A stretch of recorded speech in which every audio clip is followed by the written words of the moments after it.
கேரள மாநிலம் வயநாடு நிலச்சரிவின் செய்திகளை பார்க்கும்பொழுது மிகவும் பேரதிர்ச்சியாக இருக்கிறது. பலி எண்ணிக்கையும் உயர்ந்து கொண்டே செல்கிறது. நூற்றுக்கணக்கான வீடுகளும் விழுந்துவிட்டது. இவை அனைத்தும் மனதுக்கு மிகவும் வருத்தம் அளிக்கிறது. இந்நிலையில் பாதிக்கப்பட்ட மக்கள் மீண்டு வர எங்கள் கட்சி நேஷனல் எக்ஸ் சர்வீஸ்மென் பார்ட்டியின் மூலமாக முடிந்தவரை உதவிகள் செய்ய ஏற்பாடு செய்து கொண்டிருக்கிறோம்.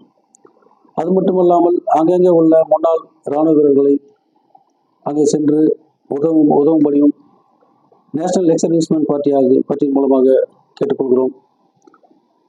இயற்கையும் எங்களுக்கு உதவும்படி இறைவனை பிரார்த்திக்கிறோம்.